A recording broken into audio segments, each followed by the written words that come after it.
Hello class 9 students, welcome to step up academy. मैं हूं doctor Ananya Dixit, आपकी बायोलॉजी की टीचर। और इस वीडियो में हम बात करने वाले हैं शॉर्ट आंसर्स की। कौन से चैप्टर? आपका चैप्टर 6 टिश्यूज़ की। टिश्यूज़ हमने पढ़ लिया है, बट हमें क्वेश्चंस भी सॉल्व करके देखने हैं। क्वेश्चंस जब तक हम सॉल्व नहीं करेंगे तो प्रैक्टिस कैसे होगी और हमें पता कैसे चलेगा कि हम कितने पानी में हैं। आई नो आप लोग पानी में नहीं होगे, आप लोग अच्छे से पढ़ाई कर रहे होगे। ओके, तो फर्स्ट क्वेश्चन है, give 3 features of cardiac muscles. अब कार्डियक मसल्स जो हैं वो कहाँ प्रेजेंट होती हैं? वो हार्ट में प्रेजेंट होती है। हार्ट की मसल्स को हम कार्डियक मसल्स बोलते हैं। अब हमको उनकी 3 कैरेक्टरिस्टिक्स बताने हैं। ओके, कि वो कैसी होती हैं वो हमें बताना है। तो first, features of cardiac muscles. Heart muscles are cylindrical. Heart muscles, cardiac muscles दोनों बात एक ही है। Are cylindrical, branched and uninucleated. Okay, तो यहाँ पे क्या लिखा है? जो कार्डियक मसल्स हैं वो सिलेंड्रिकल होती हैं, ब्रांच्ड होती है, मतलब उनमें ब्रांचेस प्रेजेंट होते हैं और इनके पास न्यूक्लियस होता है, पर एक ही होता है। यूनिन्यूक्लिएटेड मतलब एक ही न्यूक्लियस है, बहुत सारे न्यूक्लियस इनके पास नहीं है। Okay, they are striated muscle fibres. अब क्या है ये striated muscle fibres? And that means इनमें स्ट्रिएशन शो होता है। ऑल्टरनेट डार्क और लाइट बैंड इसमें ये लोग शो करते हैं। They are involuntary muscle, cannot be controlled by us. अब ये कैसे हैं? Involuntary muscles हैं। ऐसी मसल्स, इनवॉलेंट्री मसल्स कौन सी होती हैं?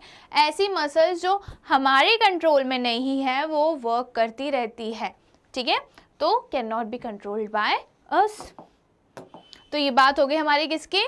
कार्डियक मसल्स की फीचर्स की, कैरेक्टरिस्टिक्स की। क्या कैरेक्टरिस्टिक्स हैं जो ये कार्डियक मसल्स शो करते हैं? Okay, next question, what are the junction of areolar tissues. Areolar tissues कहाँ कहाँ मिलते हैं? हमें पता है कि जो ऑर्गन्स में बीच में स्पेसेस प्रेजेंट होते हैं उसको ये फिल करते हैं।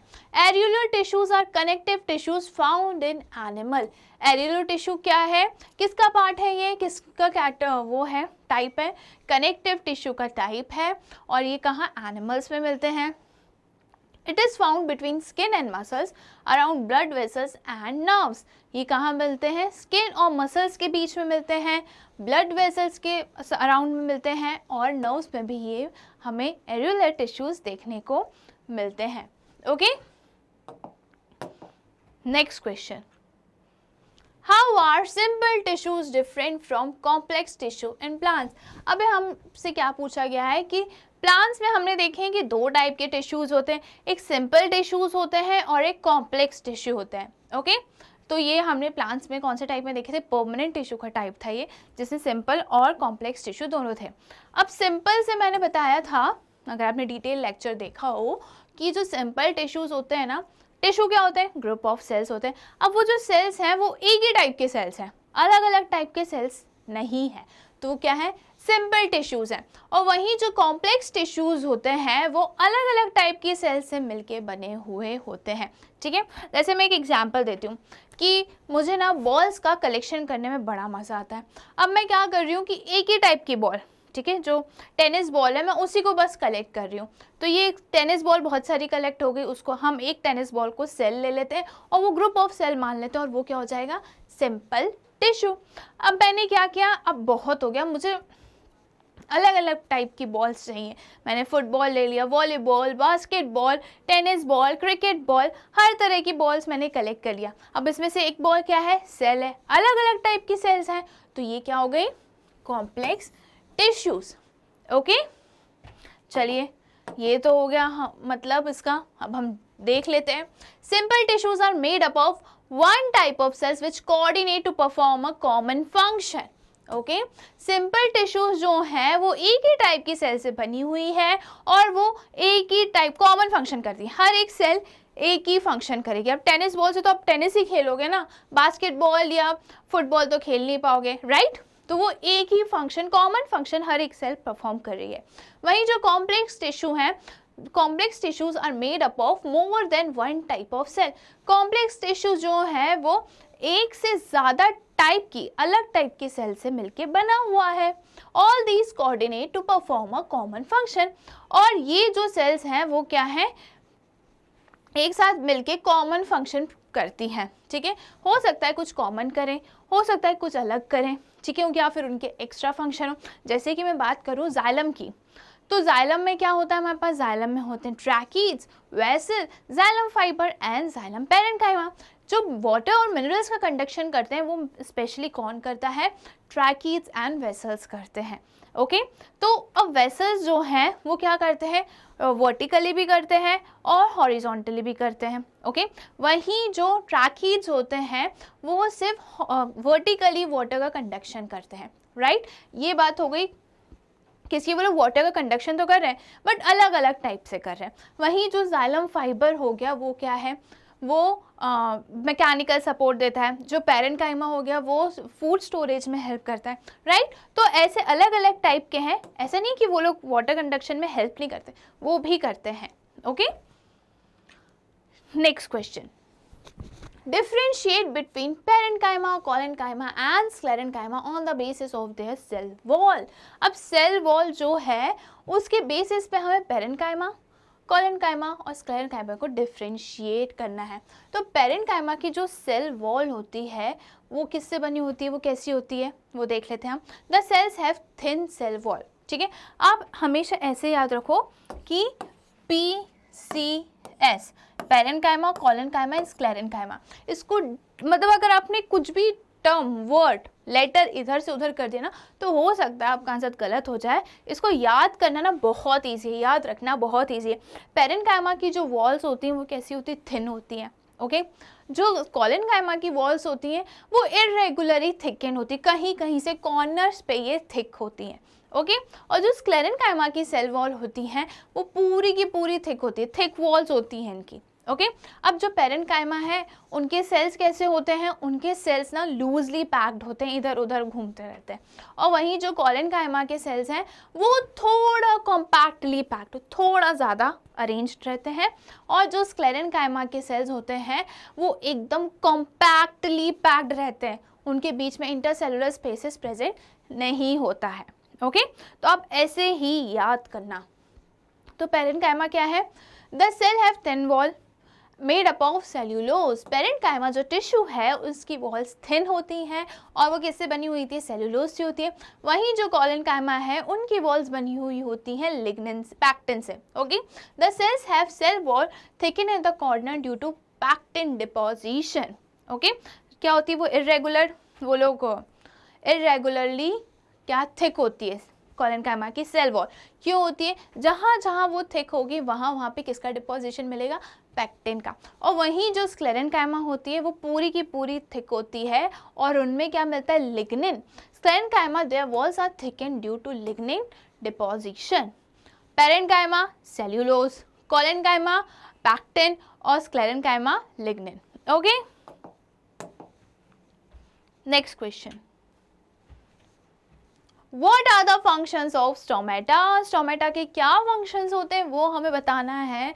हम तो बचपन से पढ़ते हुए आ रहे हैं कि स्टोमेटा जो है वो गैसियस एक्सचेंज का काम करता है, राइट। बट अब हम थोड़ा बड़े हो गए हैं तो एक्स्ट्रा भी तो पढ़ें, हम कब तक लिखते रहेंगे कि एक्सचेंज ऑफ गैसेस में ये हेल्प करता है। तो क्या होता है ना, स्टोमेटा ओपनिंग होती है, राइट। कहाँ प्रेजेंट होती है, लीव्स के एपिडर्मल लेयर पे। ओके, तो ये क्या करती है, एक तो गैसेस एक्सचेंज का काम करती हैं, जो प्लांट्स को ऑक्सीजन, कार्बन डाइऑक्साइड एक्सचेंज करते हैं वो ये स्टोमेटा के थ्रू ही एक्सचेंज करते हैं। हमारे पास तो नॉस्ट्रल्स होती हैं, उनके पास क्या होता है, प्लांट्स के पास स्टोमेटा होती हैं। ओके, तो एक तो ये गैसेस एक्सचेंज का काम करते हैं और दूसरा करते हैं ट्रांसपिरेशन का। ओके, ट्रांसपिरेशन का। The outermost layer of the cell is called epidermis and is very porous। अब सेल का और लीव्स का जो आउटर मोस्ट पार्ट होता है उसको हम क्या बोलते हैं, एपिडर्मिस। और ये जो एपिडर्मिस लेयर है वो बहुत ही पोरस है, मतलब उनमें स्मॉल ओपनिंग्स है। Okay, these pores are called stomata. और ये पोर्स को हम क्या बोलते हैं, स्टोमेटा बोलते हैं। और स्टोमेटा कहाँ प्रेजेंट होता है, हमेशा याद रखना एपिडर्मल लेयर जो होती है लीव्स की वो वहाँ प्रेजेंट होते हैं। Okay, these stomata help in transpiration and exchange of gases exchange of gases तो सबको ही पता है, बट कोई पहली बार मेरा वीडियो देख रहा है और उसको ट्रांसपिरेशन नहीं पता है, तो मैं उनको बता देती हूँ कि ट्रांसपिरेशन क्या होता है। क्या होता है कि हमने बचपन से पढ़ा है, सुना है कि जो पेड़ हैं वो पानी ऊपर पहुंचाते हैं, इन्वायरमेंट में रिलीज कर दें, पर हम देखते तो नहीं है कि पेड़ जो है वो बारिश करवा रहा है, राइट। तो क्या होता है ना कि वो पेड़ जो हैं वो रूट से वाटर को अब्जॉर्ब करते हैं। अब रूट से ये पानी जाइलम में आता है और जाइलम से ये पानी कहाँ जाता है, लीव्स में। अब ये जो स्टोमेटा होते हैं उनके पास क्या होता है, गार्ड सेल्स, आपको यहाँ दिख रहा है स्टोमेटा तो ओपनिंग है, राइट, और उसके आजू बाजू क्या है, गार्ड सेल्स हैं। अब ये गार्ड सेल्स में जैसे जैसे पानी भरता जाता है वो ओपन हो जाती हैं, कैसे, वो ओपन हो जाती हैं और जिससे स्टोमेटा की ओपनिंग दिखने लगती है। ओके, तो क्या होता है, वाटर को अब बहुत ज़्यादा पेड़ में वो पानी आ चुका है, तो पानी को ये कैसे रिमूव करते हैं, in the form of vapour, भाप के फॉर्म में ये पानी को एटमॉस्फेयर में रिलीज कर देते हैं। ओके, तो ट्रांसपिरेशन क्या होता है, loss of water in the form of vapour through stomata. Okay, क्या वाटर वेपर के फॉर्म में हम वाटर को, हम नहीं सॉरी, प्लांट्स वाटर को रिमूव कर रहे हैं, किसकी हेल्प से, स्टोमेटा की हेल्प से। ओके, तो हमने आज क्या पढ़ लिया नया, कि ट्रांसपिरेशन नया नहीं है, मैं तो डिटेल लेक्चर में समझाया ही था। ओके, स्टोमेटा जो है वो ट्रांसपिरेशन भी करते हैं। Next question, why is the epidermis present as a thick waxy coating of cutin in desert plants? अब हमें ये बताना है कि जो एपिडर्मिस है, एपिडर्मिस क्या होता है, लोग तो पूछते हैं मैम ये एपिडर्मिस क्या होता है, एपिडर्मल क्या होता है, लीव्स में कहाँ प्रेजेंट होती है। तो बेटा ये जो आउटर मोस्ट लेयर होती है ना, सपोज ये हैंड मेरा लीव है, ठीक है, पत्ती है, ये पत्ती में जो आउटर मोस्ट लेयर है वो किसकी है, एपिडर्मिस की है, एपिडर्मल लेयर है वो। ओके, और यही आउटर मोस्ट लेयर पे ही क्या प्रेजेंट होते हैं, स्टोमेटा प्रेजेंट होते हैं। ओके, अब यहाँ पे लिखा है कि जो एपिडर्मिस है उनके पास एक क्यूटिन होता है, और ये कहाँ प्रेजेंट होता है, डेजर्ट प्लांट में। क्यों होता है ये, क्योंकि क्यूटिन जो है ना एपिडर्मिस के पास क्या है, स्टोमेटा है। स्टोमेटा क्या करता है, ट्रांसपिरेशन करता है। अब वो एपिडर्मिस के ऊपर अगर हमने क्यूटिन लगा दिया, क्यूटिन प्रेजेंट होता है, हम लगाते नहीं है। ओके, क्यूटिन प्रेजेंट है, इसलिए प्रेजेंट है ताकि डेजर्ट प्लांट के पास तो वैसे ही पानी नहीं है, पूरी की पूरी रेत है, रेगिस्तान है, पानी कहाँ से मिलेगा, है ना। तो पानी को बचाने के लिए वो क्या करते हैं, कौन हेल्प करता है, क्यूटिन। ठीक है, ट्रांसपिरेशन ना हो, कौन हेल्प करता है, क्यूटिन। ओके, ये प्रिवेंट करते हैं ट्रांसपिरेशन को, वाटर लॉस को। A thick waxy coating of cutin is present in desert plants to prevent excessive loss of water during transpiration. Due to this, plant can survive in scarcity of water in desert. Okay?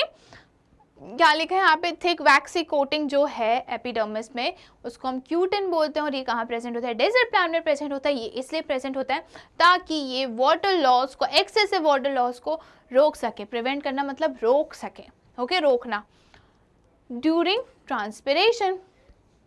ठीक है, और इसी cutin के कारण जो desert plants हैं वो बिना पानी के, स्कैरसिटी, कम पानी में भी वो सरवाइव कर लेते हैं। Okay, next question, how does the cork act as a protective tissue? तो कॉर्क क्या है, प्रोटेक्टिव सेल्स होते हैं ये, और इसके सेल्स जो होते हैं वो कॉम्पैक्टली अरेंज्ड होते हैं। Okay, cork act as a protective tissue because its cells are dead and compactly arranged without intercellular spaces. Cork क्या है, प्रोटेक्टिव टिश्यू है, एपिडर्मिस, फिर कॉर्क आता है। ओके, बिकॉज इट्स सेल्स कैसी हैं, इसकी डेड सेल्स हैं और कॉम्पैक्टली अरेंज है, मतलब आजू बाजू एकदम एक दूसरे से चिपकी हुई हैं, और इन सेल्स के बीच में इंटरसेलुलर स्पेसेस प्रेजेंट नहीं है, जैसे आपको ये दिख रहा है। ठीक है, यहाँ पे आपको कोई भी इंटरसेलुलर स्पेस दिख रही है, नहीं दिख रही है ना, क्योंकि सेल्स एक दूसरे से एकदम ही चिपके हुए हैं। They have deposition of suberin on the walls that makes them impervious to gases and water. अब जो इनकी वॉल्स होती है ना, उनके पास क्या होता है, सुब्रीन होता है, और ये क्या करता है, ये कॉर्क सेल्स को, प्रोटेक्टिव टिश्यू को इम्पर्वियस बनाता है गैसेस और वाटर के लिए। इम्पर्वियस मतलब कि किसी का भी पैसेज की एंट्री ये अलाउ नहीं करते हैं। कौन नहीं अलाउ करते हैं? कॉर्क। इसलिए कॉर्क क्या है? प्रोटेक्टिव टिश्यू है, क्योंकि इनके पास सुब्रीन है और ये सुब्रीन एक्ट करता है इम्परवियस के जैसे कि कोई भी चीज़ अंदर ना आए। ओके, तो ये बात होगी हमारे किसकी? कॉर्क की। नेक्स्ट क्वेश्चन हम देखते हैं, where is apical meristem found. ये तो बहुत ही इजी क्वेश्चन है, ये अगर क्वेश्चन आपके एग्जाम में आ जाएगा या फिर टेस्ट में आ जाएगा, पीरियोडिक टेस्ट में, तो मुझे पता है कि सब बच्चे लिख कर आएंगे, है ना। तो एपिकल मेरिस्टेम कहाँ प्रेजेंट होता है? ये tip of the shoot and tip of the root में ये प्रेजेंट होते हैं। ये प्लांट्स की लेंथ बढ़ाने में हेल्प करते हैं। Okay, apical meristem is present at the growing tip of stems and roots. कहाँ प्रेजेंट होते हैं? ये जो ग्रोइंग टिप है वहाँ पे प्रेजेंट होते हैं स्टेम की और रूट्स की। ओके, ये रूट्स हैं, यहाँ पे क्या प्रेजेंट होंगे? Apical meristem. Their main function is to initiate growth in new cell of seedlings at the tip of root and shoot. अब ये क्या करते हैं? इनका मेन फंक्शन है कि न्यू सेल्स को ये डेवलप करें। ठीक है, the main function is to initiate growth in new cells. New cells की डेवलपमेंट में ये हेल्प करें और कहाँ प्रेजेंट होते हैं? शूट्स और रूट्स में जो सेल्स हैं उनकी ग्रोथ में ये हेल्प करते हैं। ओके, जब तक सेल ग्रो नहीं करेंगे, डेवलप नहीं करेंगे, तो कैसे शूट बढ़ेगा, स्टेम बढ़ेगा, प्लांट्स की हाइट बढ़ेगी, लेंथ इंक्रीज होगी। Okay, question 9, which tissue makes up the husk of coconut. अभी हस्क ऑफ कोकोनट क्या है? वो आपको जड़ें दिखती है ना, जो अब खींचते हैं पापा, अगर नारियल फोड़ते होंगे तो वो फाइब्रस जैसा कुछ दिखता है जो खींचते हैं, ब्राउन ब्राउन पार्ट यहाँ पे आपको दिख रहा होगा, तो ये होता है हस्क ऑफ कोकोनट। और ये किससे बना हुआ होता है? ये डेड सेल से बना होता है। और डेड परमानेंट सेल्स कौन से होते हैं? टिश्यू कौन से होते हैं? Sclerenchyma. Okay, the husk of coconut is made up of sclerenchyma tissue. Sclerenchyma के जो सेल्स होते हैं वो कैसे होते हैं? डेड होते हैं। वहीं पेरेनकाइमा और कोलेनकाइमा के लिविंग सेल्स होते हैं। Okay, parenchyma, collenchyma living cells, sclerenchyma dead cells. अब आप इससे याद रख लेना, जो कोकोनट है वो किससे बना है? जो हस्क है, ठीक है, वो जो फाइब्रस पार्ट है जिसको ऐसे पकड़ पकड़ के छीलते हैं ना, वो डेड है, उसमें तो हमको कुछ जान तो दिखती नहीं है, राइट। तो वो डेड सेल्स हैं, तो वो किससे बने हुए हैं? स्क्लेरेनकाइमा। और स्क्लेरेनकाइमा क्या होते हैं? स्क्लेरेनकाइमा टिश्यूज कौन से सेल से बने होते हैं? डेड सेल से बने हुए होते हैं। Okay, next question, what are the constituents of phloem. इसका तो आंसर ही आ गया, तो कोई बात नहीं, हम देख लेते हैं। तो फ्लोएम जो है ना वो ट्रांसलोकेशन का काम करता है। ट्रांसलोकेशन बोले तो मतलब phloem is the food conducting tissue. Okay, मतलब ये फूड का ट्रांसपोर्टेशन करता है, फूड का कंडक्शन करता है। और इस प्रोसेस को, ट्रांसपोर्टेशन ऑफ फूड को हम क्या बोलते हैं? ट्रांसलोकेशन।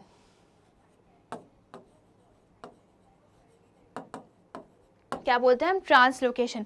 अब इसमें पूछा गया है कि फ्लोएम में क्या क्या होता है। फ्लोएम, ये भी पूछा जा सकता है, right the phloem elements, right the name of phloem elements, ये भी पूछा जा सकता है। फ्लोएम सेल्स के नाम बताइए, ये भी ऐसे भी क्वेश्चन आ सकते हैं। तो फ्लोएम बना होता है sieve tube, companion cells, phloem fibres and phloem parenchyma. अब क्या होता है ना, ये जितने हैं ना, ये तीनों लिविंग होते हैं। और ये जो फ्लोएम फाइबर्स हैं ये डेड सेल्स होते हैं। ओके, और जाइलम की अगर मैं बात करूं तो जाइलम पूरा की पूरा डेड सेल से बना हुआ होता है। बस जो जाइलम पेरेनकाइमा होता है वो लिविंग सेल्स होते हैं। ओके, तो sieve tube, companion cells, phloem parenchyma and phloem fibres. Sieve tube and companion cells जो होते हैं वो ट्रांसलोकेशन करते हैं। ठीक है, फूड का ट्रांसपोर्टेशन वो लोग करते हैं। Next, what is the role of epidermis in plant. अभी मैंने बताया कि एपिडर्मिस जो क्या है, एपिडर्मिस होती है आउटर मोस्ट लेयर होती है, प्रोटेक्टिव कवरिंग होती है ये। ओके, प्रोटेक्टिव टिश्यूज होते हैं ये। एपिडर्मिस आता है, फिर कॉक टिश्यूज आते हैं। Okay, epidermis present on the surface of the entire plant body. Epidermis जो है वो प्लांट बॉडी की पूरे प्लांट बॉडी की सरफेसेस पे प्रेजेंट है। Okay, The cells of the epidermal tissues form a continuous layer without any intercellular spaces. अब epidermis tissue जो है ना वो कंटिन्यूस लेयर बनाता है और उनमें स्पेसेस नहीं प्रेजेंट होती, 1 लेयर 2 लेयर ऐसी लेयर्स बनाता है और इनमें भी सेल्स जो हैं वो अरेंज रहते हैं, कॉम्पैक्टली पैक्ड रहते हैं और इनके बीच में भी क्या इंटरसेलुलर स्पेसेस नहीं है। प्रोटेक्टिव टिश्यूज में इंटरसेलुलर स्पेसेस नहीं होती हैं। Okay, it performs the following important function. अब ये सारे फंक्शंस करते हैं, क्या करते हैं? It is a protective tissue, protective tissues हैं, प्लांट्स को प्रोटेक्ट करके रखते हैं ताकि कोई भी invasion foreign particle easily invade ना कर सके। Okay, it protects the plant against mechanical injury. Plants को ये बचाते हैं किसी भी इंजुरी से, चोट से बचाते हैं। Okay, it allows exchange of gases through stomata. Epidermis के पास क्या होता है? एपिडर्मिस के पास होते हैं स्टोमेटा, और स्टोमेटा क्या कहते हैं? गैसियस एक्सचेंज करते हैं। ओके, ये जो है ये आपका कॉर्क वाला पार्ट है और ये जो ऊपर की लेयर है वो कौन सी है? आपकी एपिडर्मिस की है। ओके,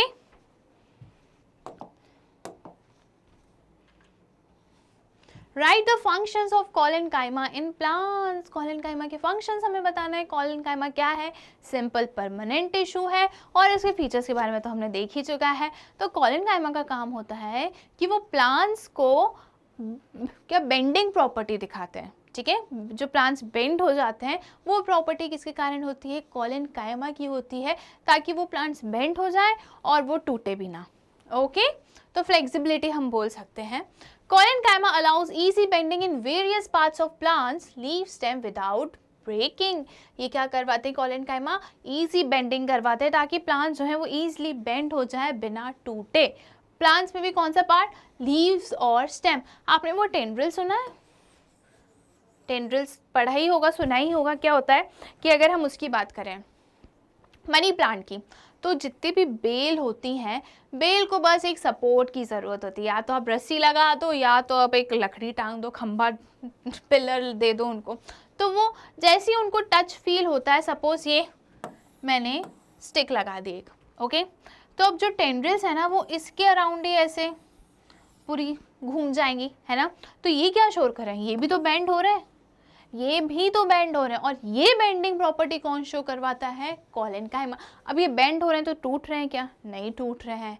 किसके कारण नहीं टूट रहे हैं? कॉलेनकाइमा के कारण नहीं टूट रहे हैं। Okay, it also provides mechanical support to plants like the leaf of stalks below the epidermis. अब ये किसको मैकेनिकल सपोर्ट होता है? ये प्लांट्स को भी मैकेनिकल सपोर्ट देता है, जो एपिडर्मिस के नीचे, बिलो लिखा है, नीचे जो लीफ स्टॉक प्रेजेंट होती है उनको। Okay, next question. Animals of colder region and fishes of cold water have thicker layer of subcutaneous fat. Describe why.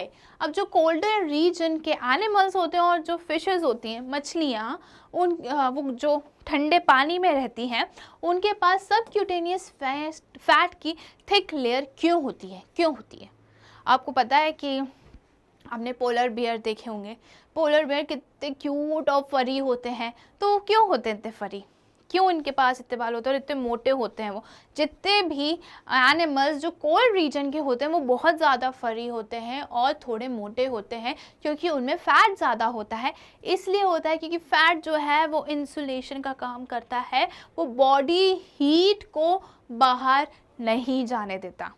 Okay, The thick layer of subcutaneous fat act as a insulator। कैसा काम करते हैं? Insulator जैसा काम करते हैं। And prevent the heat of the body to escape out. और prevent करते हैं, रोकते हैं कि हीट है, जो बॉडी की हीट है वो बाहर ना जाए बॉडी से, बॉडी में ही रहे, तभी तो इतने ठंड में वो सर्वाइव कर जाते हैं, है ना। The layer of fat act as a subcutaneous insulation of body for thermoregulation। और ये क्या करते हैं? थर्मोरेगुलेशन करते हैं, मतलब टेम्परेचर मेंटेन करके रखते हैं। अब समझ में आया कि अगर हम नॉर्थ रीजन में भी चले जाएं, शिमला कुल्लू मनाली में भी चले जाएं, तो वहाँ के जो डॉग्स होते हैं उनकी भी जो वो भी फरी होते हैं। ओके, उनमें भी डिपोजिशन फैट का ज़्यादा होता है ताकि वो हीट अपनी बॉडी से बाहर रिलीज ना करें। Okay, next question, what is nervous tissues? Nervous tissue वो टिश्यूज हैं जो नर्व सेल से बने। नर्व सेल्स को हम क्या बोलते हैं? न्यूरॉन्स। बोलते हैं। इनका काम क्या होता है, मैसेजेस को, सिग्नल्स को क्या लेके जाने का काम होता है ब्रेन तक, ताकि हमारी बॉडी प्रॉपर फंक्शन कर सके, कोऑर्डिनेशन और कंट्रोल मेंटेन रहे हमारी बॉडी का। ओके, नर्वस और the nerve tissue is the main tissue of our nervous system. Nervous और the nerve tissue is the main tissue. क्या है ये, मेन टिश्यू है हमारे नर्वस सिस्टम का। नर्वस सिस्टम में क्या आता है, हमारा ब्रेन आता है, स्पाइनल कॉर्ड आता है, नर्व फाइबर्स आती हैं, नर्व सेल्स आते हैं। It monitors and regulates the function of the body. ये क्या करती हैं, बॉडी के कैसे फंक्शन होने चाहिए, कब होना चाहिए, कब नहीं होना चाहिए, कितने बजे होना चाहिए, रात में होना चाहिए, शाम को होना चाहिए, सुबह होना चाहिए, किस टाइम पे होना चाहिए। तो ये पूरे बॉडी के फंक्शंस कौन कंट्रोल करता है, nervous tissue. Okay, nervous tissue किससे बनी होती है, nervous tissues are made up of nerve cell, और नर्व सेल को हम क्या बोलते हैं, न्यूरॉन भी बोलते हैं। ओके, ठीक है, चलिए अब हम बढ़ते हैं हमारे नेक्स्ट क्वेश्चन पे। Which tissue helps the leaves of lotus plants to float on water? Why? अब हमें बताना है कौन सा टिश्यू है जो लोटस प्लांट को फ्लोट करने में हेल्प करता है और क्यों करता है। तो हमें पता है एरेनकाइमा। एरेनकाइमा टिश्यू जो है वो बॉयंसी प्रोवाइड करता है, जिससे जो फ्लोटर्स हैं वो पानी में फ्लोट हो सकते हैं। एरेनकाइमा जो है वो किसका, किस टाइप का टिश्यू है, वो पेरेनकाइमा टिश्यू का टाइप है वो। Okay, aerenchyma helps the leaves of lotus plant to float on water. Erenchyma has large cavity to provide buoyancy to the parts of aquatic plants. Okay, aerenchyma के पास क्या है, बहुत large cavities है, उनमें air spaces बीच में present होते हैं, जिसके कारण वो बॉयंसी प्रोवाइड करते हैं। अब ये बॉयंसी क्या होता है वो हम देख लेते हैं। मैंने अपने डिटेल लेक्चर में बताया, पर जितनी बार जो भी टर्म आएगा मैं उतनी बार एक्सप्लेन करूंगी, ताकि आपको कॉन्सेप्ट्स क्लियर हो, आप कोई भी चीज़ रटो नहीं। ओके, तो जैसे सपोज ये वाटर है, ये क्या है, वाटर है। अब वाटर पे कुछ चीज़ रखी हुई है, कोई ऑब्जेक्ट है ना, पानी, वाटर, कोई ऑब्जेक्ट है जो पानी में फ्लोट कर रहा है, पर वो डूब नहीं पा रहा है। क्यों नहीं डूब पा रहा है, क्योंकि जितना ग्रेविटेशन फोर्स लग रहा है इसको पुल करने के लिए, उतना एक अपवर्ड डायरेक्शन में भी फोर्स रख रहा है उसको इंटैक्ट रखने के लिए। ठीक है, पानी भी उतना ही फोर्स लगा रही है ऑब्जेक्ट पे उसको इंटैक्ट रखने के लिए, और इसको हम बोलते हैं बॉयंसी। क्या बोलते हैं हम इसको, बॉयंसी बोलते हैं। ओके, तो यहाँ पे जो है हमारे शॉर्ट आंसर्स टिश्यूज के होते हैं कंप्लीट।